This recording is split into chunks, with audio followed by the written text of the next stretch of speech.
Husnabad Congress party కార్యాలయంలో ఘనంగా మాజీ ప్రధాని రాజీవ్ గాంధీ జయంతి వేడుకలు. ముఖ్య అతిథిగా హాజరైన మంత్రి పొన్నం ప్రభాకర్. రాజీవ్ గాంధీ జయంతి సందర్భంగా ఆయన చిత్రపటానికి పూలమాల వేసి నివాళులు అర్పించిన మంత్రి పొన్నం ప్రభాకర్. పాల్గొన్న హుస్నాబాద్ పట్టణ కాంగ్రెస్ పార్టీ నేతలు, కార్యకర్తలు. హుస్నాబాద్ కాంగ్రెస్ పార్టీ కార్యాలయంలో మంత్రి పొన్నం ప్రభాకర్, రవాణా మరియు బీసీ సంక్షేమ శాఖ. ప్రతిపక్షాలు రైతాంగాన్ని తప్పుదోవ పట్టిస్తున్నాయి. రాష్ట్రంలో రైతాంగం ఆందోళన చెందవద్దు. రైతు రుణమాఫీ అందరికీ చేస్తాం. ఎవరికైనా రుణమాఫీ కాకపోతే మండల కార్యాలయాల్లో వ్యవసాయ అధికారులను కలిసి అప్లికేషన్ ఇవ్వండి. 2018 డిసెంబర్ 12 కంటే ముందు 2023 డిసెంబర్ 9 తరువాత లోన్ తీసుకున్న వారివి రుణ మాఫీ కాదు. హుస్నాబాద్ సింగిల్ విండో 4000 మంది సభ్యులు ఉంటే 900 మంది మాత్రమే అప్పు తీసుకున్నారు. 70% పైగా అక్కడి వారికి మాఫీ అయింది.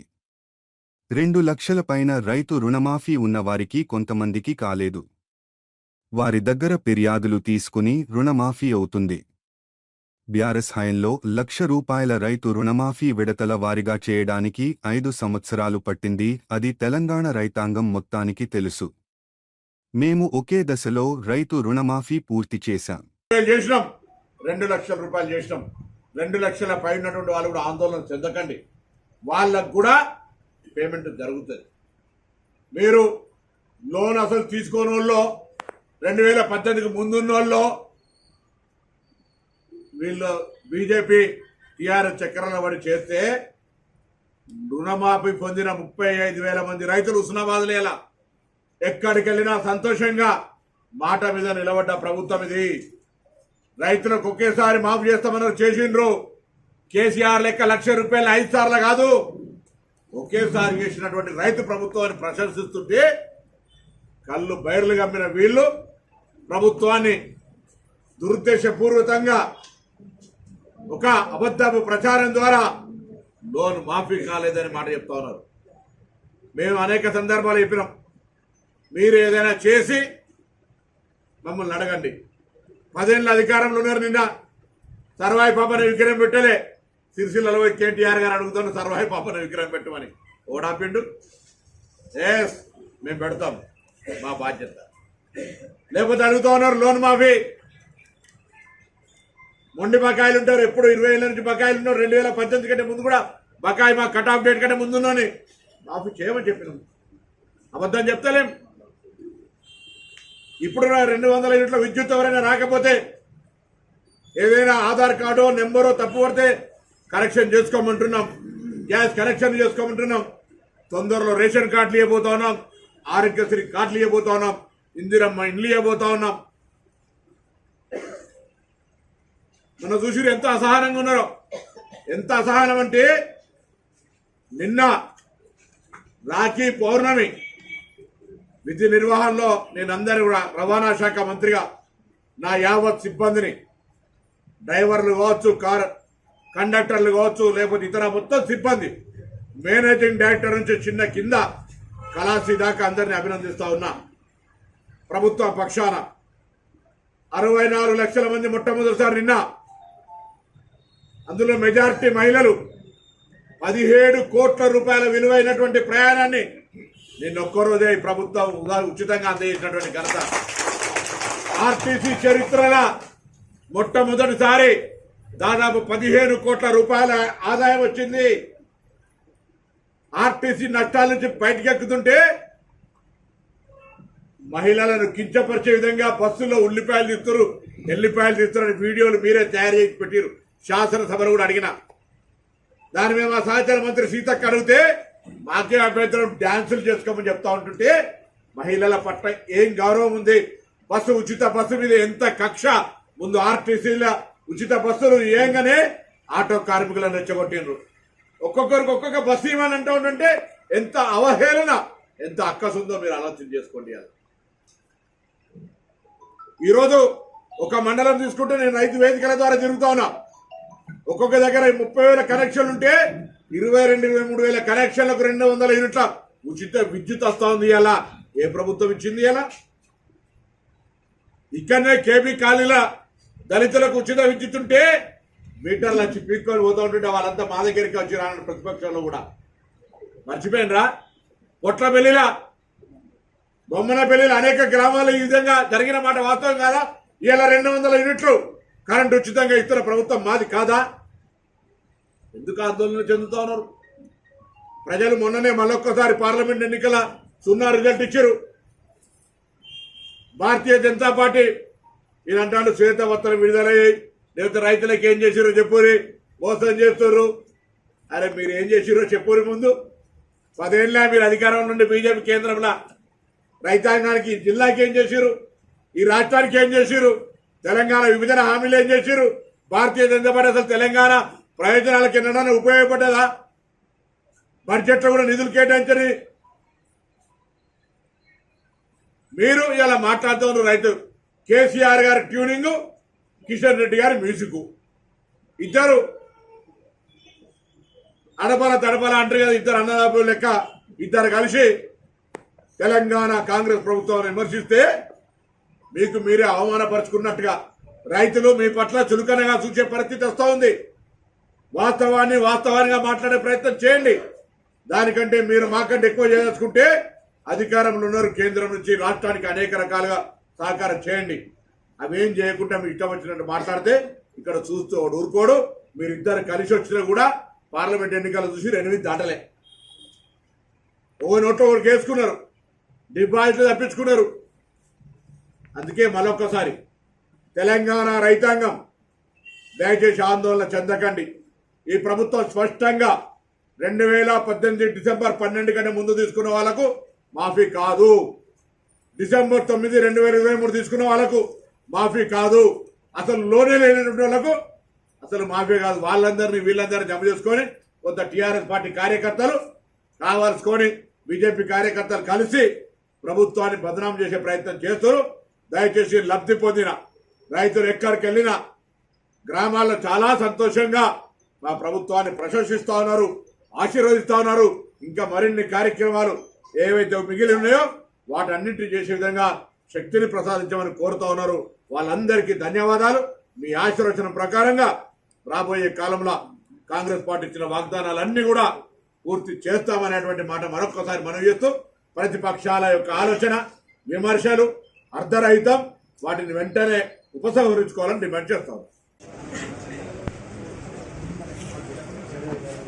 ప్రతిపక్షాలు రైతాంగాన్ని కన్ఫ్యూజన్ చేసేటువంటి ఒక ప్రక్రియ స్టార్ట్ చేశారు. కాబట్టి తెలంగాణ రైతాంగానికి, అందులో ముఖ్యంగా హుస్నాబాద్ శాసనసభ్యుడిగా హుస్నాబాద్ నియోజకవర్గ రైతాంగానికి కూడా మీరెక్కడ ఆందోళన చెందొద్దు, రైతు రుణమాఫీ పూర్తిగా అందరికీ చేస్తామనే మాట మనం చేస్తాం. ఎవరికైనా ఈ 3 విడతలల్లా రైతు రుణమాఫీ కాకపోతే మీరు మండల రెవెన్యూ కార్యాలయంలో, మండల పరిషత్ ఆఫీసులో, మీ అగ్రికల్చర్ ఆఫీసర్ దగ్గర మీ అప్లికేషన్ పెట్టండి.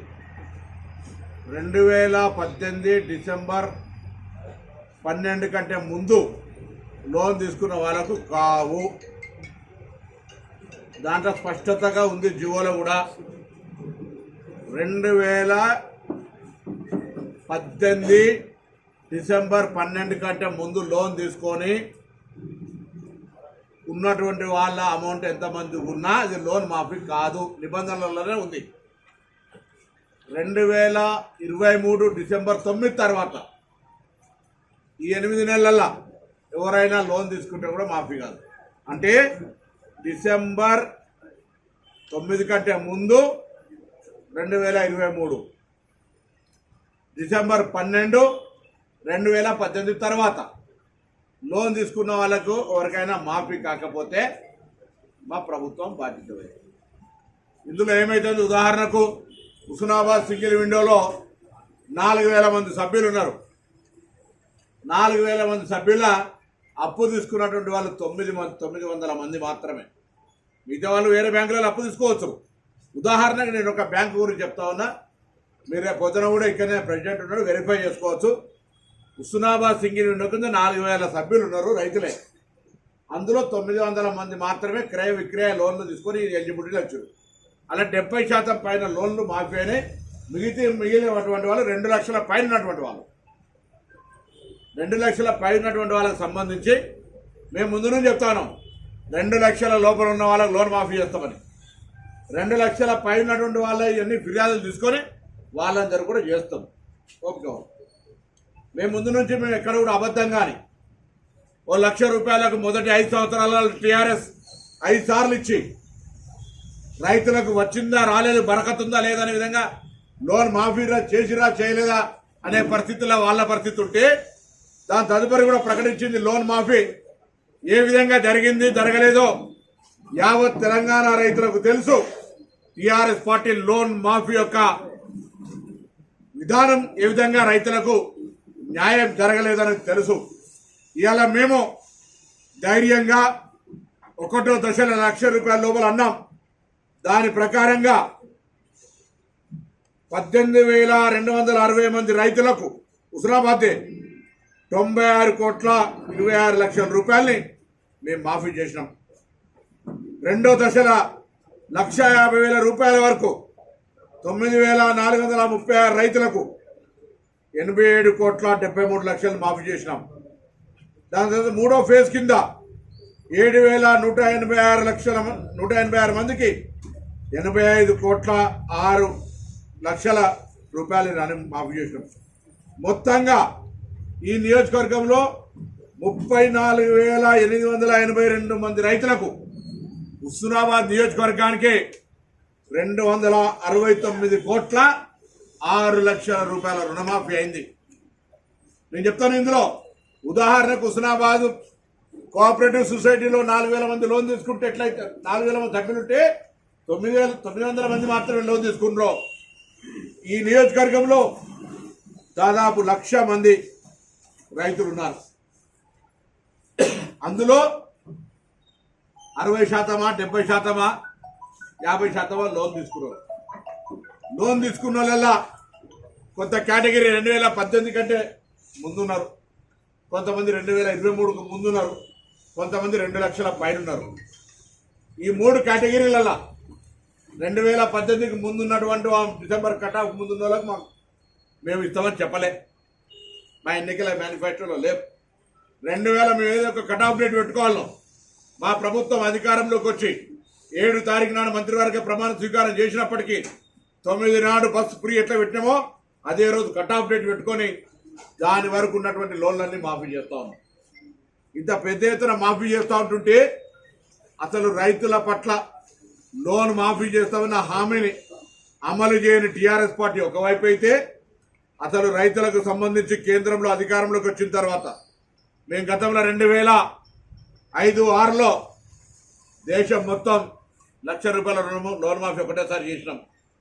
దాని తర్వాత దేశంలో చరిత్రలో 29 రాష్ట్రాల్లో ఏ రాష్ట్రం చేయని విధంగా ధైర్యంగా ఎన్నికల్లో మాట ఇచ్చిన విధంగా ఇలా లోన్ మాఫీ చేసినాం. ప్రశంసించాల్సిన వాళ్ళు విమర్శిస్తూ ఉన్నారు, విమర్శించాల్సిన వాళ్ళు ఇద్దరు కలిసి విమర్శిస్తూ ఉన్నారు. బీఆర్ఎస్ టీఆర్ఎస్ వాళ్ళు ఇద్దరి గొంతు, ట్యూనింగ్, సాంగ్, డ్యాన్స్ అంతా కూడా ఇద్దరు ఒకటే ఉంది. దీన్ని బట్టి రైతులు అర్థం చేసుకోండి. కేంద్రం ఏమి ఇవ్వలే రైతులకు. రాష్ట్రంలో టీఆర్ఎస్ పార్టీ 10 ఏళ్ళ అధికారంలో ఉన్నప్పుడు రుణమాఫీ ఏ విధంగా చేసిందో మీ అందరికి కొత్తగా నేను చెప్పే అవసరం లేదు. మేము కాంగ్రెస్ పార్టీ అధికారంలోకి వచ్చిన తర్వాత అనేక కార్యక్రమాలు చేస్తూ ఆర్థికంగా ఇబ్బందులు ఉన్నప్పటికీ కూడా ఈరోజు ₹1,00,000 రుణమాఫీని చేస్తామంటే ఒక్కటేసారి చేసినాం. 1,50,000 చేసినాం, ₹2,00,000 చేసినాం. 2 లక్షల పై ఉన్నటువంటి వాళ్ళు కూడా ఆందోళన చెందకండి, వాళ్ళకు కూడా పేమెంట్ జరుగుతుంది. మీరు లోన్ అసలు తీసుకోని వాళ్ళు 2018కి ముందున్న వాళ్ళు వీళ్ళు బీజేపీ టీఆర్ఎస్ అనుకున్నాడు కావచ్చు. ఖాళీ ఉన్నది అక్కడ నేను ఎవరైనా విగ్రహం తీసేసి పెట్టినా వాళ్ళ ప్రభుత్వం వస్తే కూల్చేస్తా ఉంటారు. రమ్మని వాళ్ళ ప్రభుత్వం రాదు కాబట్టి అట్లా అంటారు ఎవడైనా. మా తాత పుట్టేస్తే మంచిగా ఉండి మా తాత మళ్ళీ ఒకసారి అట్లా నడుస్తుంది. ఇప్పుడు మాటలకేందా కోటలు దాడతాయి. ఇప్పుడు మేము అక్కడ విగ్రహం దిగలే, ఎవరిని బాధ పెట్టలే. కేటీఆర్ బాధ కలిగి ఉంటే దిగమింగుకో, ప్రజలు ఓడగొట్టారు తప్పది. మేము ఓడగొట్టినప్పుడు మాకు కూడా బాధ కలిగింది, మేము దిగమింగుకున్నాం. 10 సంవత్సరాల ప్రతిపక్షంలో ఏది పడితే అది మాట్లాడలే, బాధ్యత వ్యవహరించడం. మీరు కూడా బాధ్యత గల ప్రతిపక్షంగా వ్యవహరించు. రాగానే కూలగొడతా అంటే ఇటువంటి మాటలు ఇంకా అహంకారం తగ్గలే అనేటువంటి దాని పార్లమెంట్లో 0 సీట్లు ఇచ్చారు. ఇంకా తగ్గకపోతే ఎవరు ఏం చేయాలి? మహిళల పట్ల మాట్లాడుతున్న అసహన మాటలు చూస్తూ ఉన్నాం, విగ్రహాలు కూలగొడతానని మాట చూస్తున్నాం. రాజీవ్ గాంధీ విగ్రహాన్ని టచ్ చేసే ధైర్యం ఉంటుందా ఎవరికన్నా? కాంగ్రెస్ అధికారం లేకపోతే కూడా, ఒకవేళ అధికారం లేకపోతే కూడా ఈ రాజీవ్ గాంధీ కొరకు దేశం కొరకు ప్రాణం చేసి ఏనా అవినీతి ఆరోపణలు జైలు ఉన్నాడా? వాళ్ళ కుటుంబ సభ్యుల్లాగా ప్రాణం పోయింది, ముక్క దొరకలే, కనీసం అమానత్వం కూడా లేకుండా ఆ విగ్రహం పట్ల మాట్లాడుతా ఉన్నాం. ఒళ్ళు అన్ని దగ్గర పెట్టుకోమని కోరుతా ఉన్నాం. ఏది పడితే అది మాట్లాడితే నడవదు.